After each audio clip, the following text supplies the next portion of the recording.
There was a man in the land of Uz, whose name was Job. That man was blameless and upright, and one who feared God and turned away from evil. There were born to him 7 sons and 3 daughters.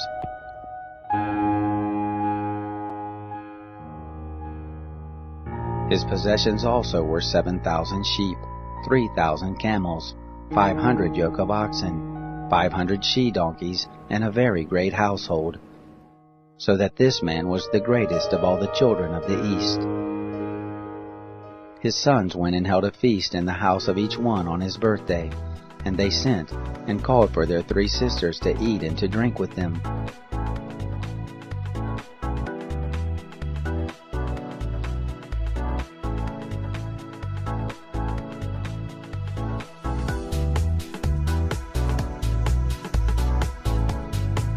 It was so, when the days of their feasting had run their course, that Job sinned and sanctified them, and rose up early in the morning, and offered burnt offerings according to the number of them all. For Job said, "It may be that my sons have sinned, and renounced God in their hearts." Thus Job did continually.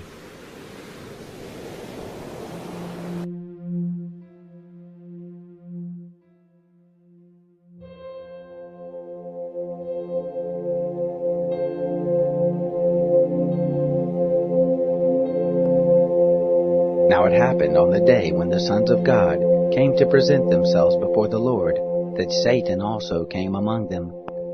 The Lord said to Satan, "Whence comest thou?" "From going back and forth in the earth, and from walking up and down in it." "Hast thou considered my servant Job, that there is none like him in the earth, a perfect and an upright man, one that feareth God and escheweth evil?" "Does Job fear God for nothing? Haven't you put a defensive wall around him and around his house, and around all that he has on every side? You have blessed the work of his hands, and his house and wealth has increased in the land. Put forth your hand now and touch all that he has, and he will renounce you to your face." Behold, all that he hath is in thy power. Only upon himself put not forth thine hand. So Satan went forth from the presence of the Lord. It fell on a day when his sons and his daughters were eating and drinking wine in their eldest brother's house, that there came a messenger to Job.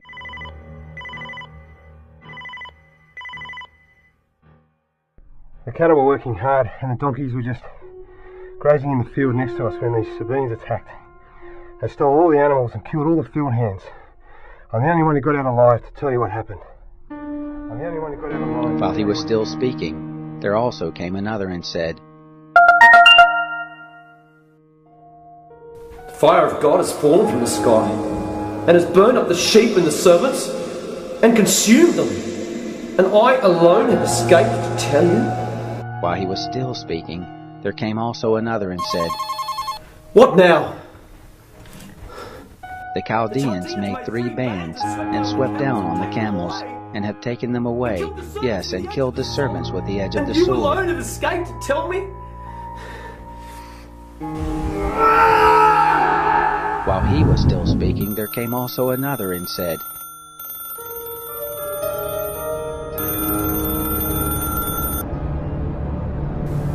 My sons and daughters eating, drinking wine? A great wind from the wilderness struck the 4 corners of the house, and it fell on the young man. They are dead. You alone have escaped.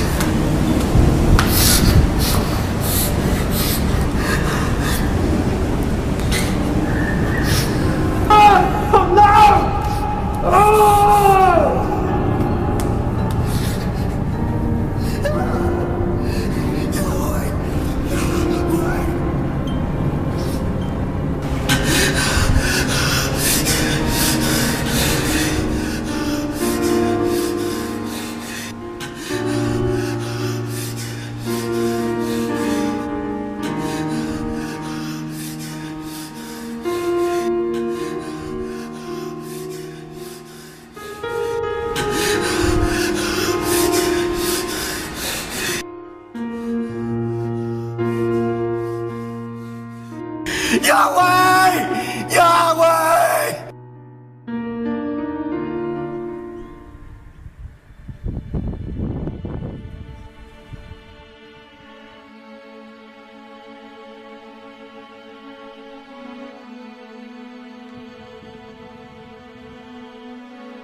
Then Job arose, and tore his robe, and shaved his head, and fell down on the ground and worshipped.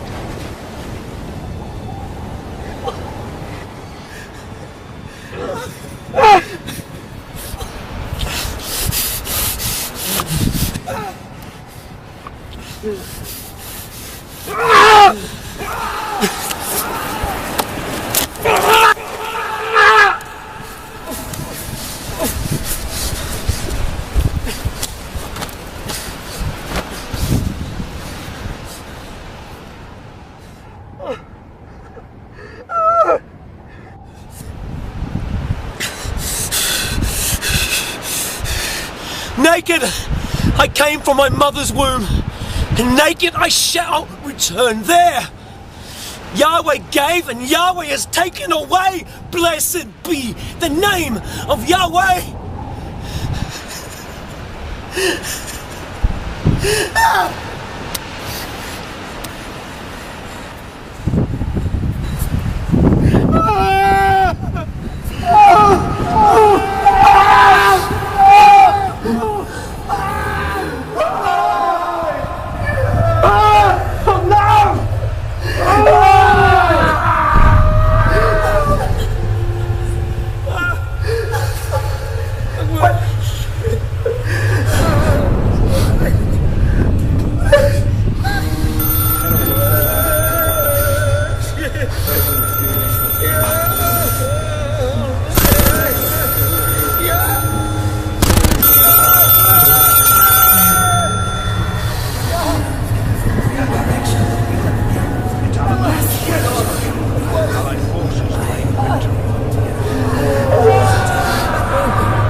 They all died.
Now it happened on the day when the sons of God came to present themselves before the Lord, that Satan also came among them. The Lord said to Satan, From whence comest thou? Satan answered the Lord and said, Coming back and forth in the earth, and walking up and down in it. Hast thou considered my servant Job, that there is none like him in the earth, a perfect and an upright man, one that feareth God and escheweth evil? And still he holdeth fast his integrity, although thou movest me against him to destroy him without cause. And Satan answered the Lord and said, Skin for skin, yes, all that a man has he will give for his life. But put forth your hand now, and touch his bone and his flesh. He will renounce you to the face! Behold, he is in thine hand, but save his life. So Satan went forth from the presence of the Lord, and struck Job with painful sores from the sole of his foot to his head.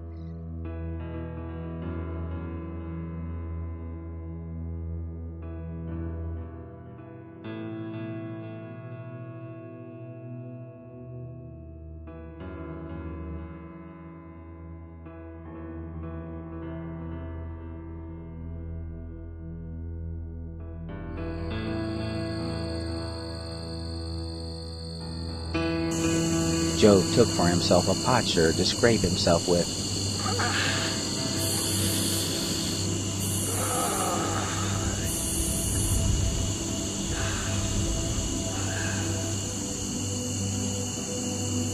And he sat among the ashes.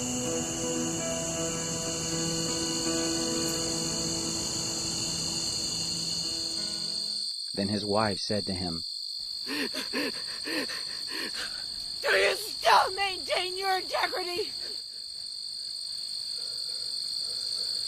Renounce God and die!"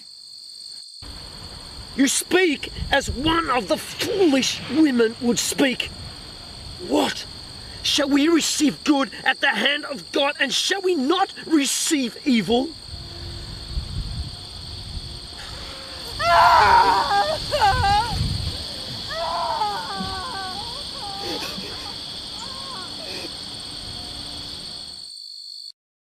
In all this Job didn't sin with his lips. Now when Job's 3 friends heard all this evil that had come on him, they each came from his own place: Eliphaz the Temanite, Bildad the Shuhite, and Zophar the Naamathite. And they made an appointment together to come to sympathize with him and to comfort him. When they lifted up their eyes from a distance and didn't recognize him, they raised their voices and wept, and they each tore his robe and sprinkled dust on their heads toward the sky. So they sat down with him on the ground 7 days and 7 nights, and none spoke a word to him, for they saw that his grief was very great.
After this, Job opened his mouth and cursed the day of his birth.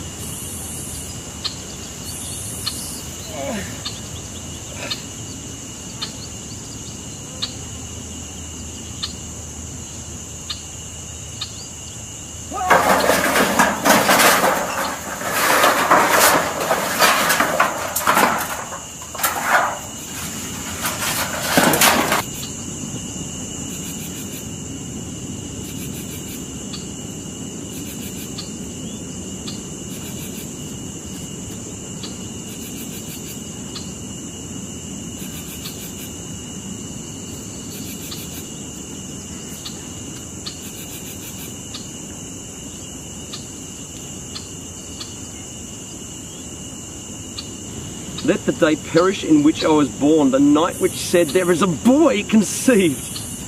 Let the day be darkness, a black hole in space.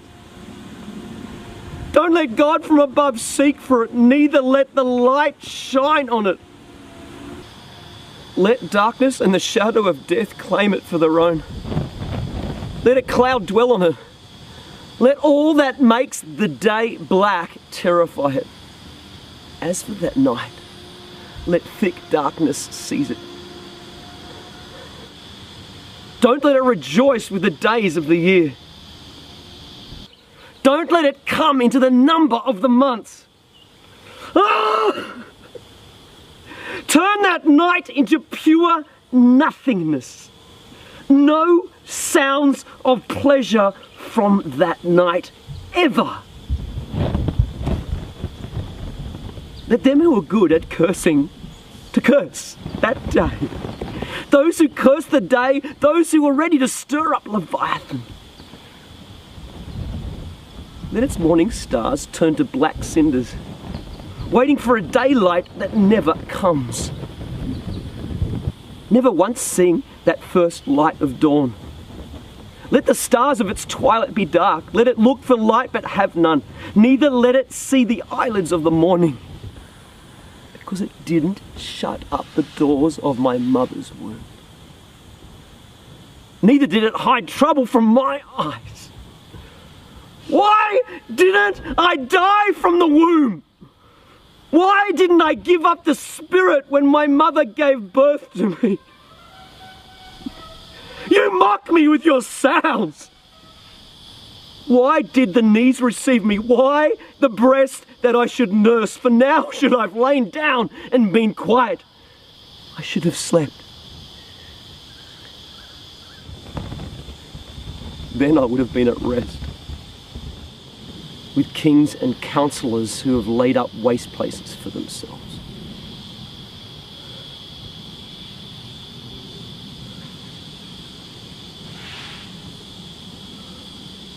Or with princes who had gold, who filled their houses with silver.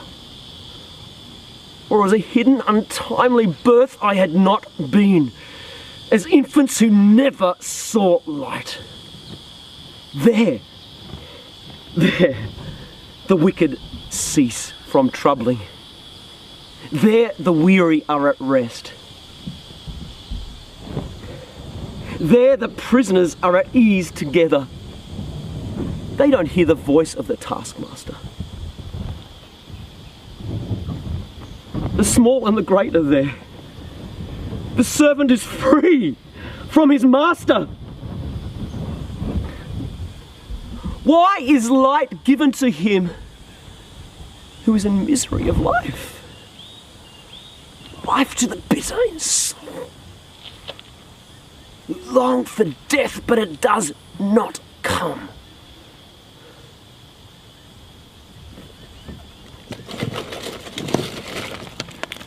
And dig for it more than hidden treasures, who rejoice exceedingly and are glad when they can find the grave.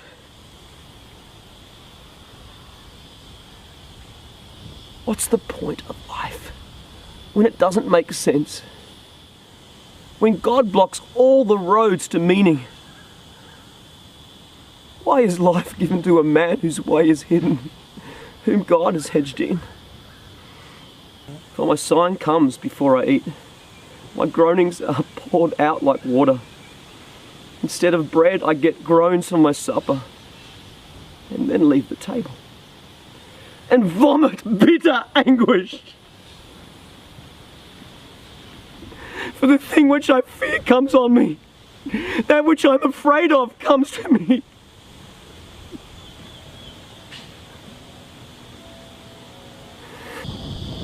I am not at ease, neither am I quiet, neither have I rest. But trouble comes, my rest is shattered, my peace destroyed. No rest for me ever. Death has invaded my life. Eliphaz the Temanite answered, If someone ventures to talk with you, will you be grieved? But who can hold himself back from speaking? Look, you have instructed many. You have strengthened the weak with your hands. Your words have supported him who was falling. You've made firm the weak and the feeble needs. But now it has come to you and you faint. It touches you and you're troubled. Isn't your piety your confidence? Isn't the integrity of your ways your hope? Remember now, whoever perished being innocent? Or where were the upright cut off? According to what I have seen, those who plough iniquity and sow trouble reap the same. But by the breath of God they will perish, and by the blast of his anger they are consumed. The roaring of the lion and the voice of the fierce lion, the teeth of the young lion are broken, and the old lion perishes for lack of prey. and the cubs and the lionesses are scattered abroad. Now a thing was secretly brought to me. My ear received a whisper of it in thoughts from the visions of the night.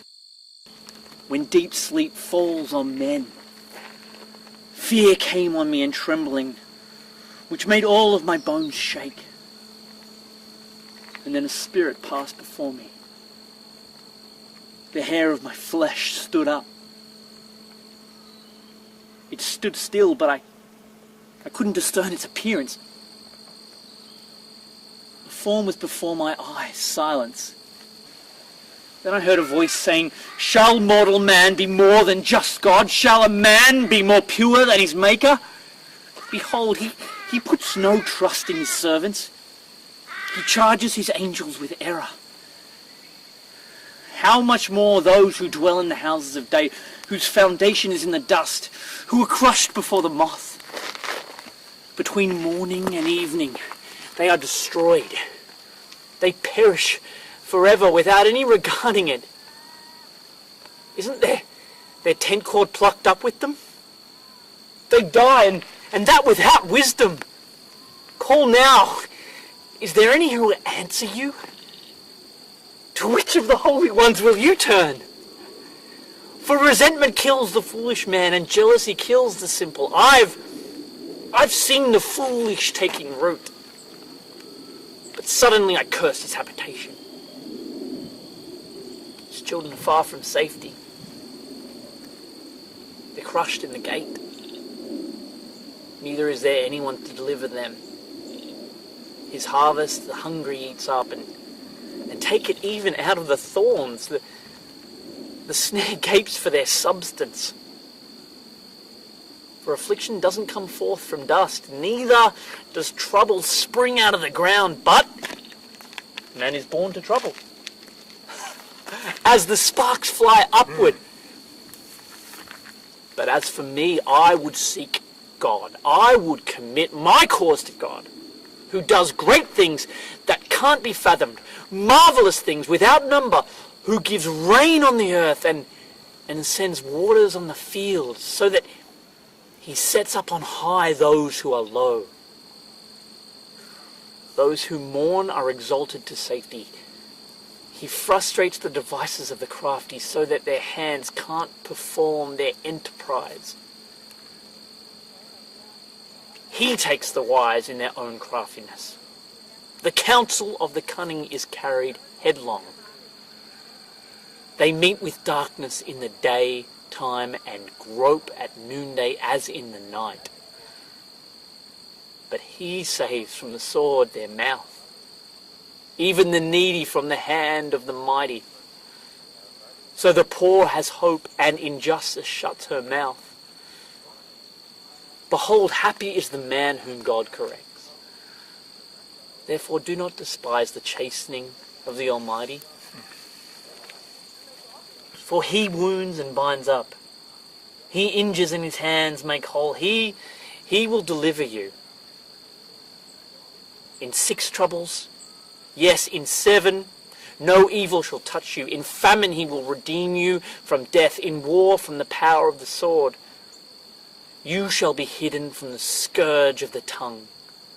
Neither shall you be afraid of destruction when it comes. At destruction and famine you shall laugh. Neither shall you be afraid of the animals of the earth, for you shall be allied with the stones of the field. With the animals of the field you shall be at peace. You shall know that your tent is in peace. You shall visit your fold and shall miss nothing. You shall know also that your seed shall be great, your offspring as the grass of the earth. You shall come to your grave in a full age, like a shock of grain comes in its season. Look this, we have searched it. So it is. Hear it and know it for your good.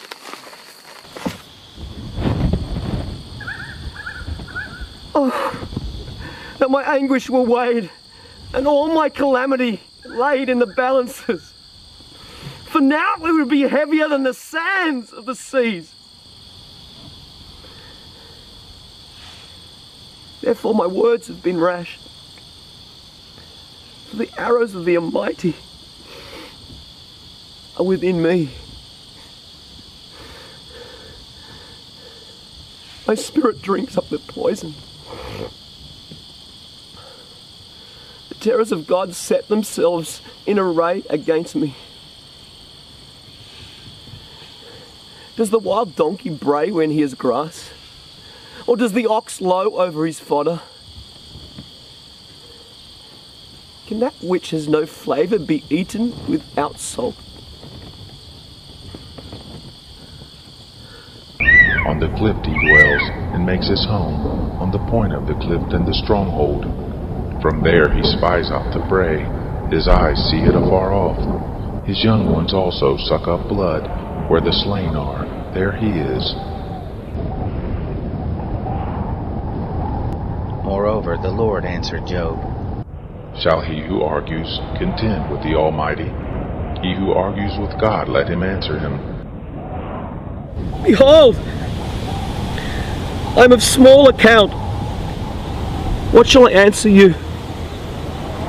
I lay my hand on my mouth. I have spoken once, and I will not answer. Yes, twice, but I will proceed no further. Then the Lord answered Job out of the whirlwind. Now brace yourself like a man. I will question you, and you will answer me. Will you even annul my judgment?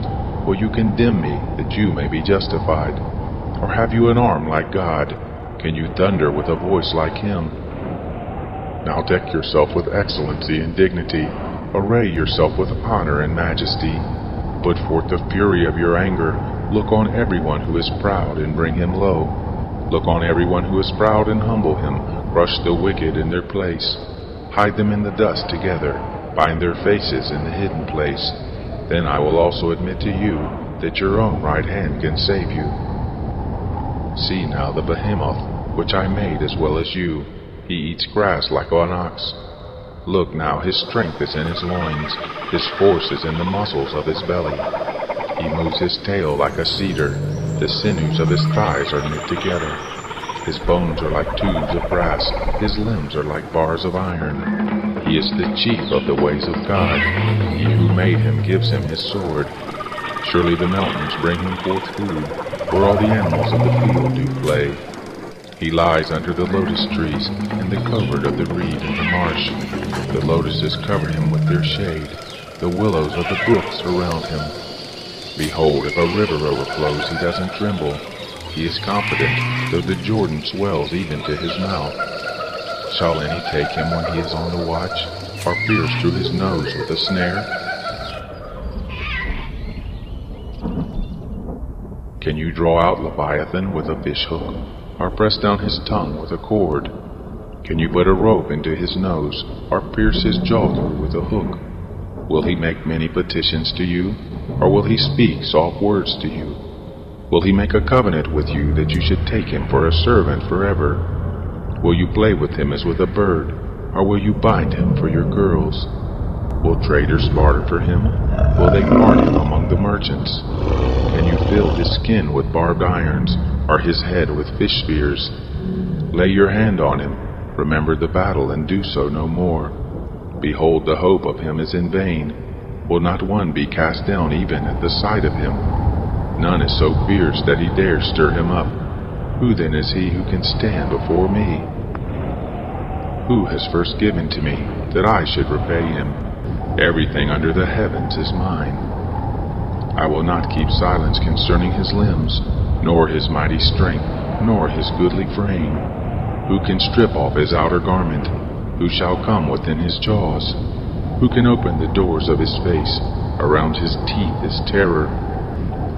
Strong scales are his pride, shut up together with a close seal. One is so near to another that no air can come between them. They are joined one to another. They stick together so that they can't be pulled apart. His sneezing flashes forth light. His eyes are like the eyelids of the morning. Out of his mouth go burning torches, sparks of fire leap forth. Out of his nostrils a smoke goes, as a boiling pot over a fire of reeds. His breath kindles coals, a flame goes forth from his mouth. In his neck there is strength, terror dances before him. The flakes of his flesh are joined together, they are firm on him, they can't be moved. His heart is as firm as a stone, yes, firm as the lower millstone. When he raises himself up, the mighty are afraid, they retreat before his thrashing.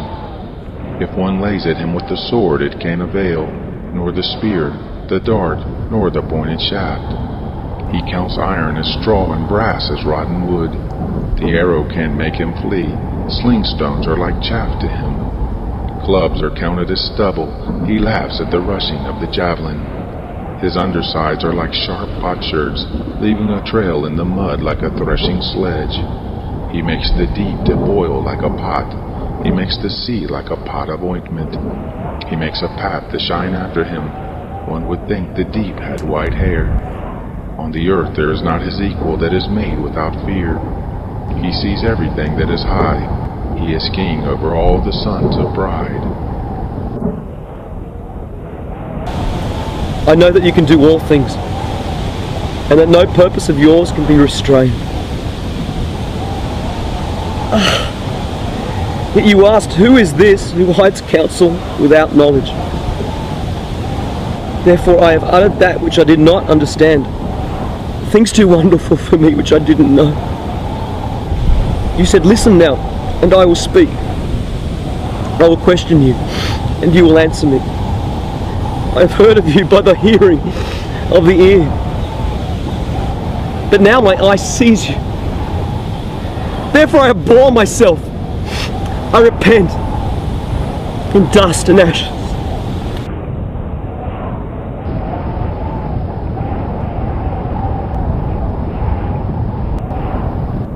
It was so, that after the Lord had spoken these words to Job, the Lord said to Eliphaz the Temanite, My wrath is kindled against you, and against your two friends, for you have not spoken of me the thing that is right as my servant Job has. Now therefore, take to yourself 7 bulls and 7 rams, and go to my servant Job, and offer up for yourselves a burnt offering, and my servant Job shall pray for you, for I will accept him, that I not deal with you according to your folly. For you have not spoken of me the thing that is right, as my servant Job has. So Eliphaz the Temanite, and Bildad the Shuhite, and Zophar the Naamathite went, and did what the Lord commanded them, and the Lord accepted Job. The Lord turned the captivity of Job when he prayed for his friends. The Lord gave Job twice as much as he had before. Then came there to him all of his brothers, and all his sisters, and all those who had been of his acquaintance before, and ate bread with him in his house. They comforted him, and consoled him, concerning all the evil that the Lord had brought on him. Everyone also gave him a piece of money, and everyone a ring of gold. So the Lord blessed the latter end of Job more than his beginning. He had 14,000 sheep, 6,000 camels, 1,000 yoke of oxen, and 1,000 female donkeys. He also had 7 sons and 3 daughters. He called the name of the first Jemimah, and the name of the second Keziah, and the name of the third Keren-Happuch. In all the land there were no women found so beautiful as the daughters of Job. Their father gave them an inheritance among their brothers. After this, Job lived 140 years, and saw his sons, and his sons' sons to 4 generations. So Job died, being old and full of days.